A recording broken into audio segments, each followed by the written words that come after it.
Hi, welcome to my channel, Mother's Tarot. This is Loretta, and I am an experiencer. Um, this is video number 5 for the star lineage spread. Thank you for all being here. What star are we from? That's what this spread is about. This series is about. And I do pull the cards for myself, but for those of you that are following this and interested, you will also look, it will reveal much about yourselves also, because we are all star seeds. So, with that said, I pulled these cards a couple of days ago, and now I'm going to do the video. And it's, it's interesting to me. It's fascinating the farther I get into this. So, let me read the little narrative I have for us. What star are we from? Message from above. Galactic heritage cards are used to help us tap into our star lineage and karmic patterns, and also reveal lessons brought to Earth from the stars, and how these lessons can be used in our life on Earth now. A star lineage spread more accurately reflects what stellar influences are working with you now in the moment you choose the cards. If you do readings often, the cards may change, but over time you will notice a pattern that keeps emerging if you are working with the cards in a sincere way.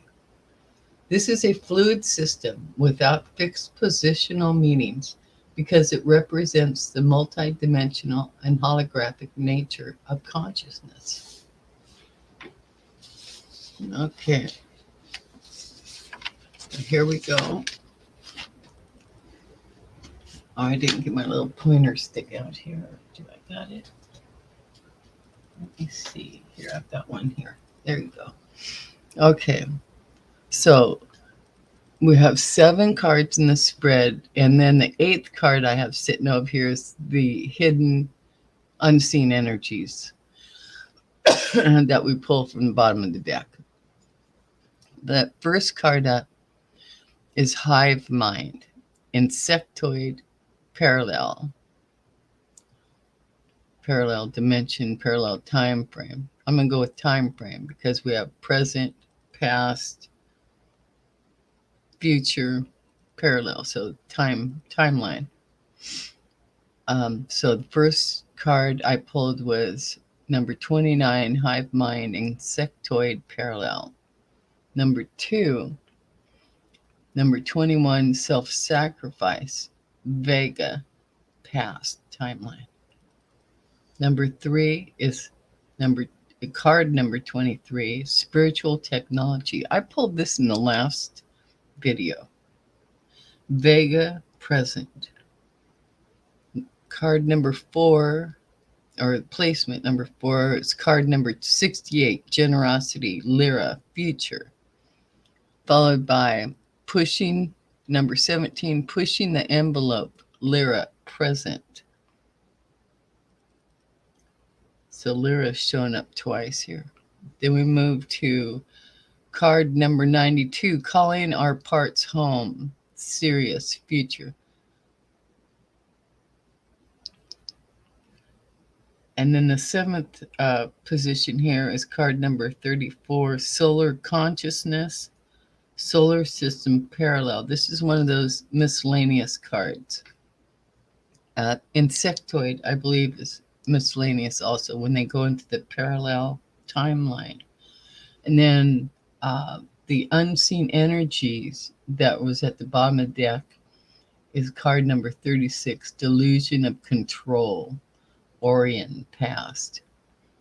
So an interesting selection was drawn.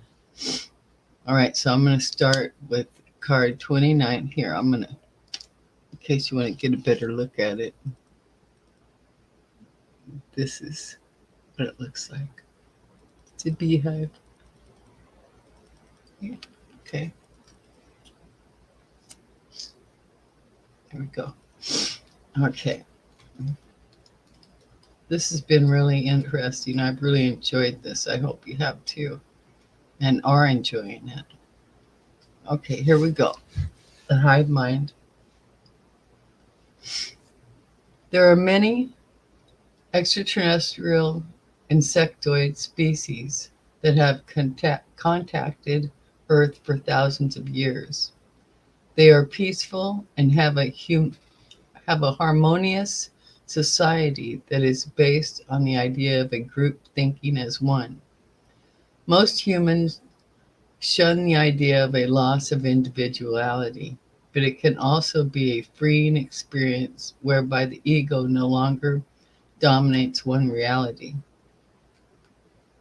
Since all consciousness is ultimately one, anyway, insectoid beings reflect this truth. You have connected with these beings in the past, and their energy is now asking you to remember the oneness that lies underneath the illusion of separation.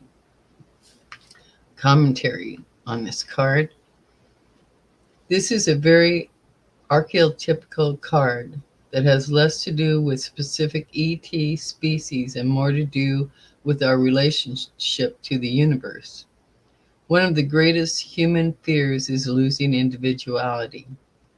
Yet, in order to evolve and survive as a species, we will need to embrace group consciousness in a constructive and harmonious way. There are numerous species in creation, insectoid and other who societies are based on a hive mind or a community oriented structure.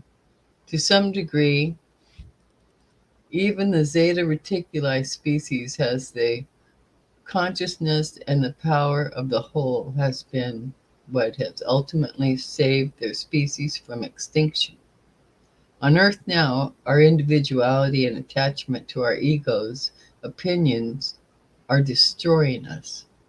This card asks us to look at how we can relinquish this habitual need to cling to individuality in favor of embracing a more collective, universal outlook. We can start at the community level and move around to the planetary one.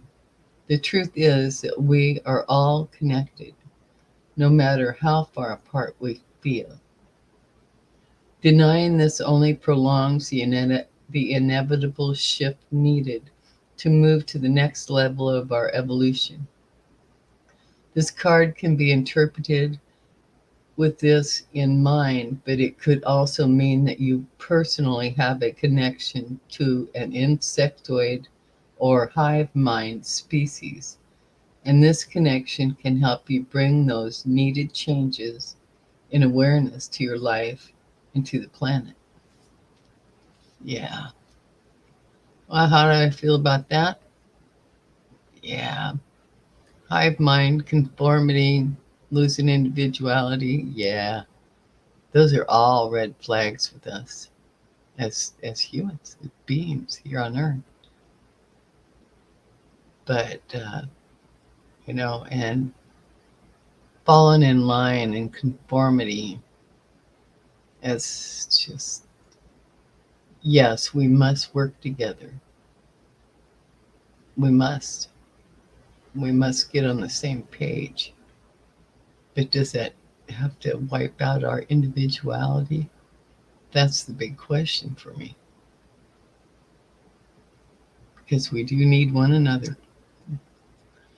Okay, the next card we're on is card number 21, Self-Sacrifice, Vega Past. Okay. And most of these are lower vibrational numbers that in this read also. There's only one high vibrational number. I'm going to have to add that to the intro a little bit about that. Yeah, we'll get going on this. All right, 21. Self-sacrifice. The ancient vegan spirit was one of selflessness. Vegans were known to give their lives for others as a gesture of extreme love and compassion and in support of a community. However, it could sometimes be taken too far, as when self-sacrifice hurts the self and so it hurts the self so much that the person cannot remain strong and healthy in order to continue to be of service. This is a deep karmic pattern that many people have. Examine your patterns of self sacrifice and learn what level is appropriate and when it becomes self sabotage. Take care of yourself as you would a precious gift, and then you can give more to others. Commentary on this card. This is a very old pattern, deep within many people, and it exemplifies the nature of vegan consciousness from the ancient days. The ancient vegan mystics sometimes used severe practices to develop their spiritual skills. These practices were meant to burn away the ego. Often self sacrifice can be a noble act that furthers spiritual development, but sometimes it can be an act that reflects a lack of self worth, whereby sacrifice becomes a way to atone for perceived failings. If this card appears in your reading, it is encouraging you to look at your relationship to sacrifice and self worth. In what parts of your life do you sacrifice your deepest needs? How are you furthering old, unhealthy patterns by maintaining this behavior? Or can you sacrifice some of your ego's desires as a way to grow spiritually? The early spiritual accents from Vega, and even those on present day Earth, eventually have to evolve beyond self sacrifice. Know that it can be a powerful teaching tool, but it doesn't have to be a way of life. This card asks you to examine deeply your self worth and how you sacrifice your integrity in this life. Confronting this painful knowledge can set you free. Yeah, I believe we all deal with that, some form or another. I'll have to marinate on that. Continue to. Okay, our next card is Spiritual Technology, card number 23. Vega, present. Oh, I didn't lift these up. I'm sorry. This is the self-sacrifice one. I'm sorry about that. Still a little bit early. Okay, now we're on Spiritual Technology. Vega, present. Yeah.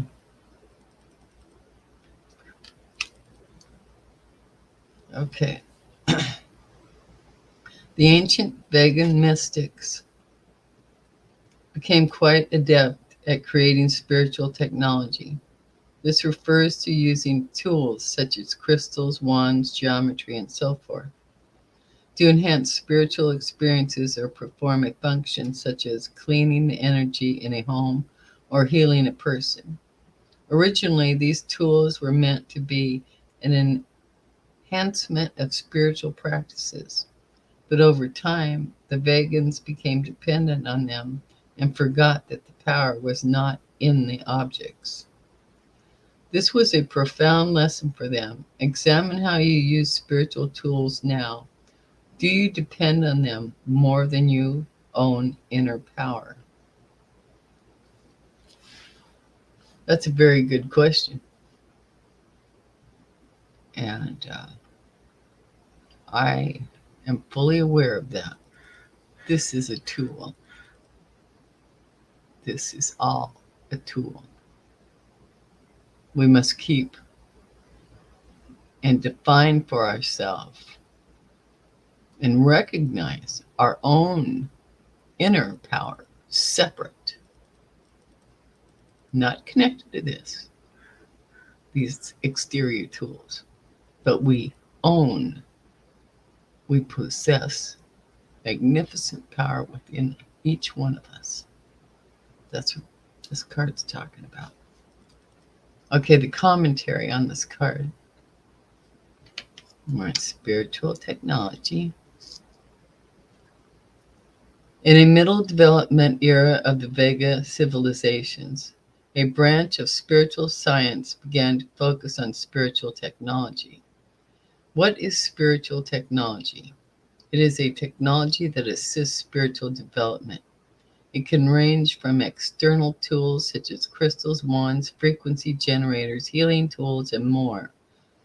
It can also include meditation techniques that have elaborate processes or steps that seem as if they provide a shortcut to a desired goal, but can often instead lead the practitioner along a path of distraction.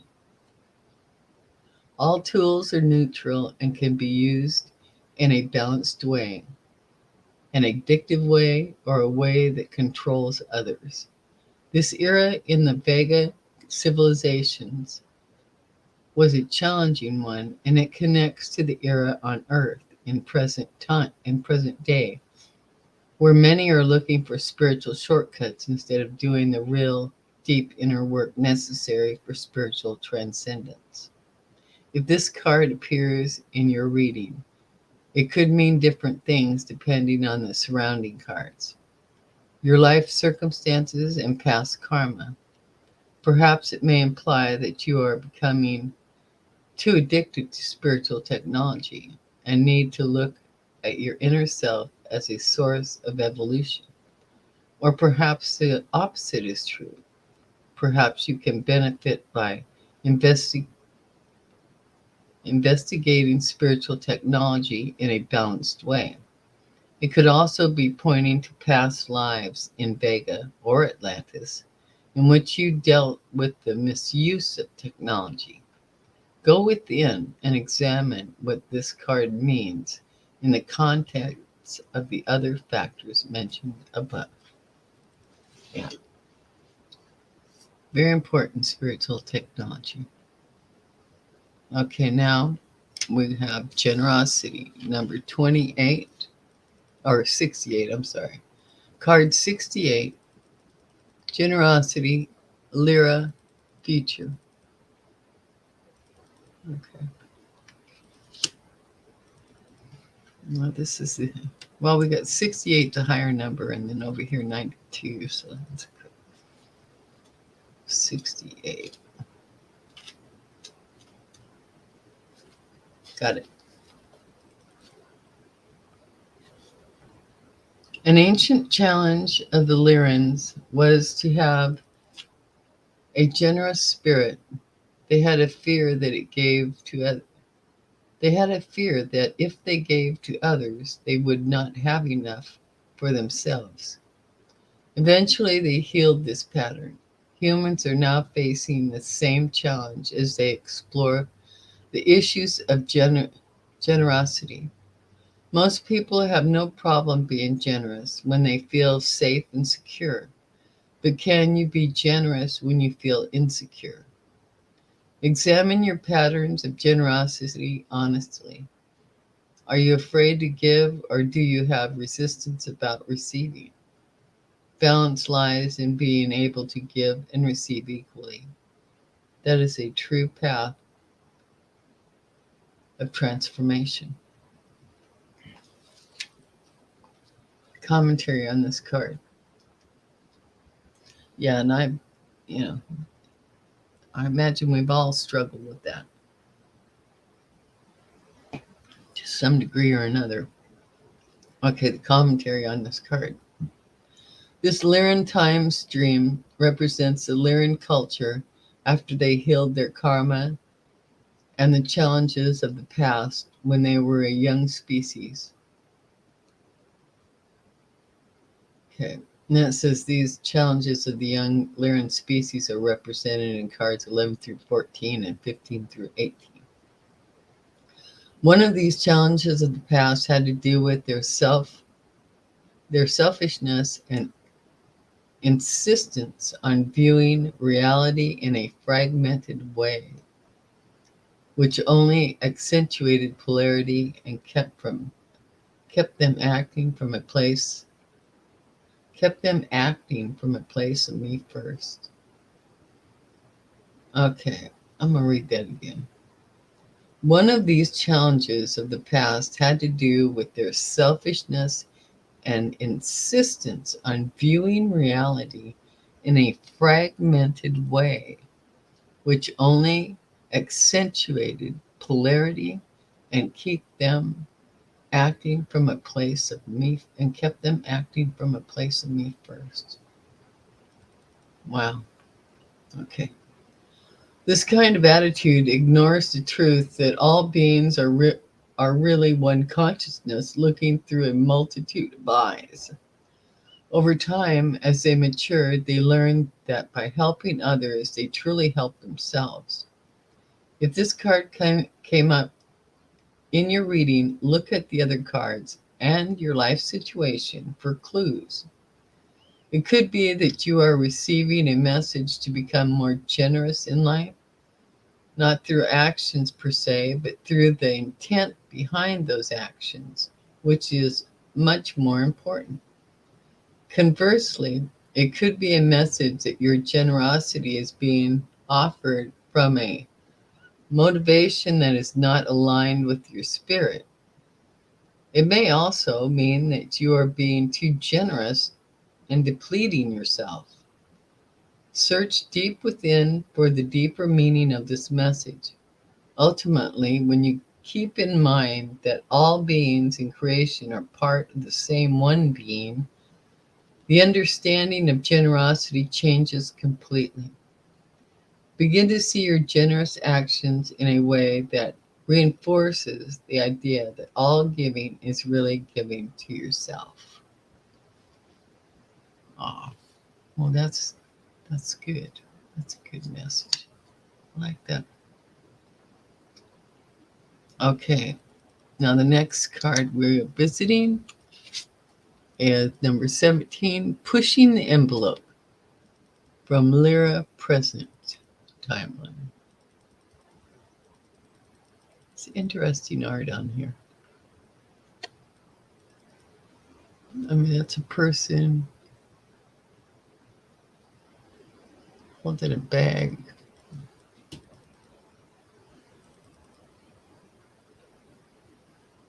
I don't know.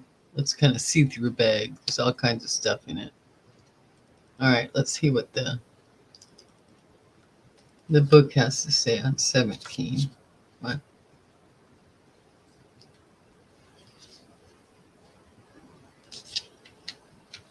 All right, here we go.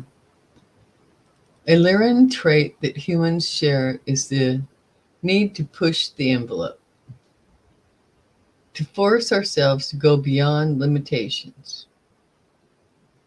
This is what drove them and us to always grow more, beyond the laws of physics, beyond current technology, and beyond physical endurance.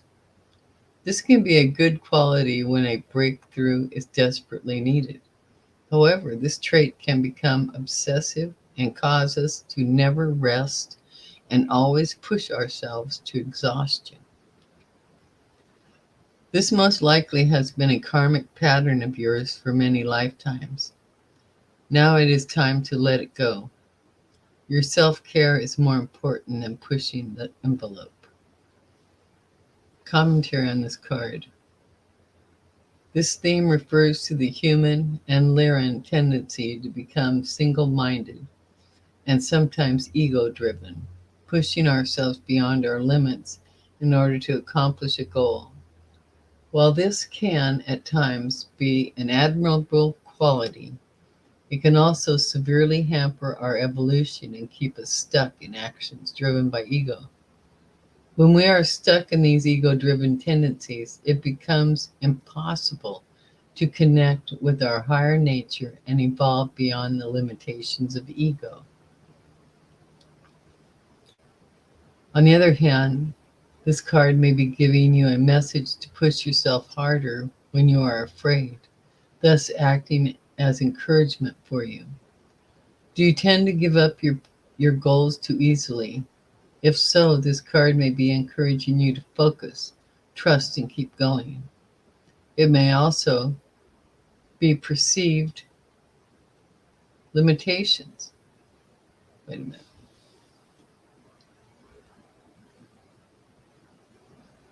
Okay, I think hold on just a minute. I'm going to read that again.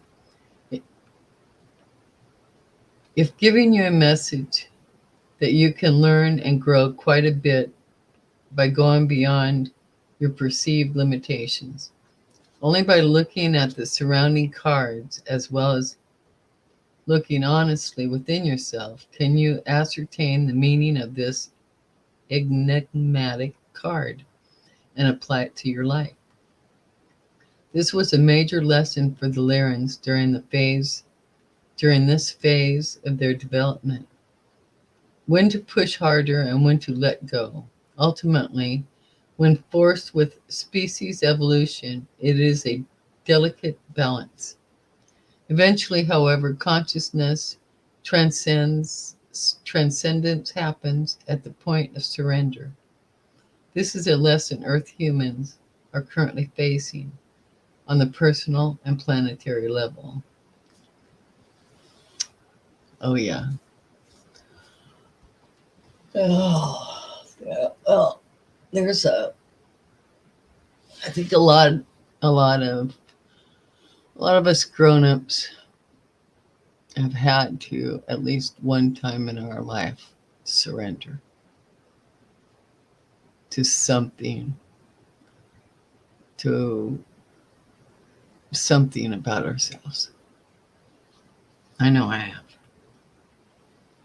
And I continually deal with it as I evolve.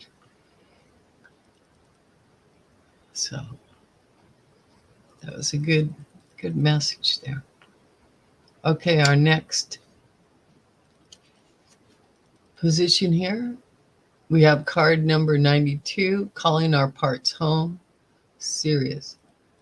I think I got this in a previous one also.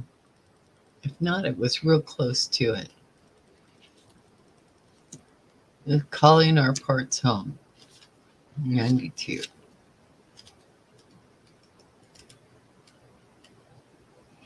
Here we go. When we connect to the future Sirius energy, it acts as a force that nudges us towards the integration of all of our parts. Yeah, that's a Sirius future card here, 92. The shadow and the light. If you have had lifetimes of deep polarity and struggle, this Sirius energy can provide a profound healing if you allow yourself to embrace all parts of you, even those you don't want to see. Take a quiet moment and visualize the stars Sirius. With each inhale, breathe in its energy. With each exhale, release old, separated parts of you into the light of Sirius. In doing so, you call all parts of you home. Commentary on this card.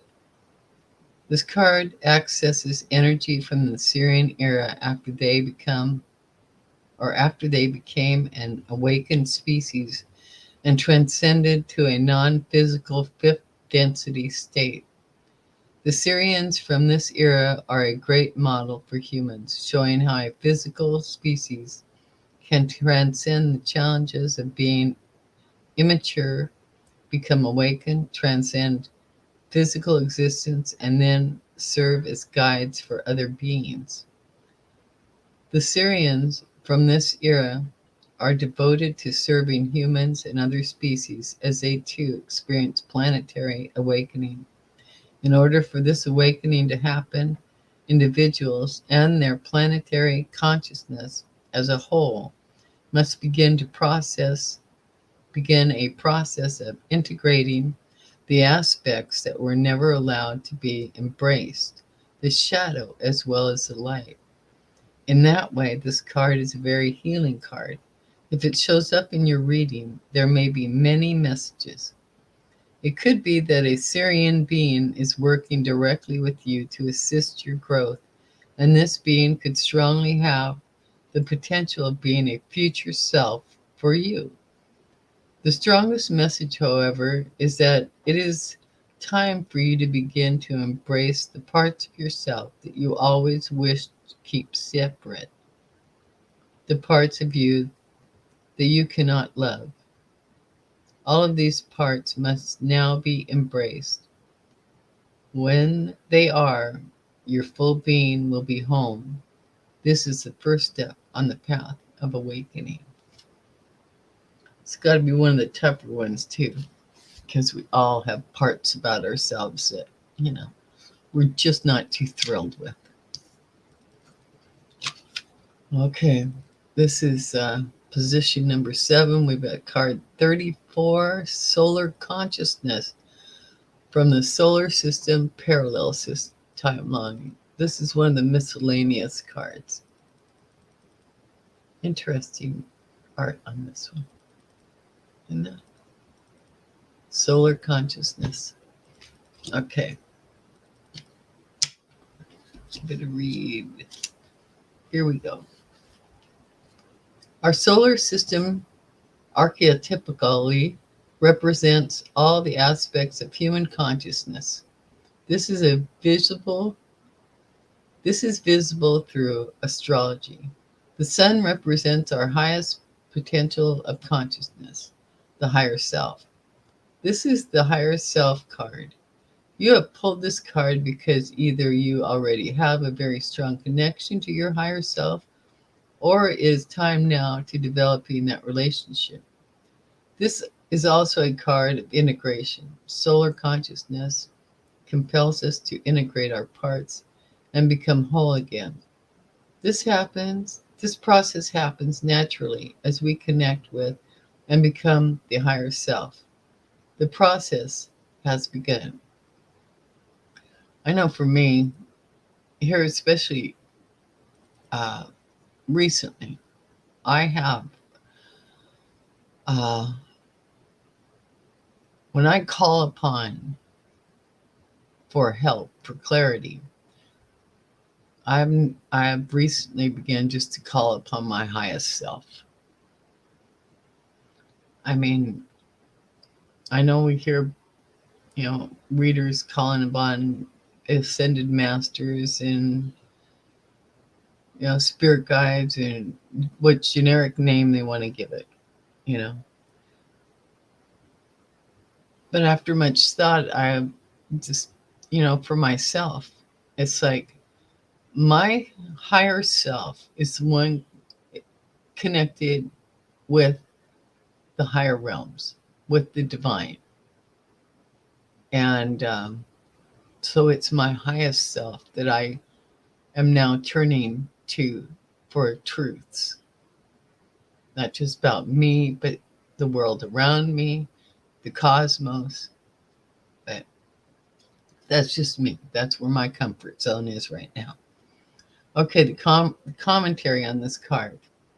This is a highly archetypical, powerful card, one of the most powerful in the deck in terms of personal evolution. It can represent the sun of our solar system, soul, or the archetypical energy of any sun or star. It represents the bright light of awareness or the higher self. This is the energy that guides us, a consciousness beyond human personality that is the awareness of all of creation itself. If it came up in your reading, then it could mean several things depending on your situation. It could be acknowledging the connection with your higher self that you are already utilizing, or even a spirit guide who brings you messages from this higher aspect of you. Or if you don't feel particularly connected to your higher self, it could be a message that you now need to start making this connection. The energy is strongly present, so why not learn to use it? Your higher self is most likely sending a message to you, and it is likely you know what that message is, even if you don't want to fully acknowledge it. The energy of any star in its raw form is a direct representation of the intelligence of creation itself, pure consciousness. It hasn't fragmented or individuated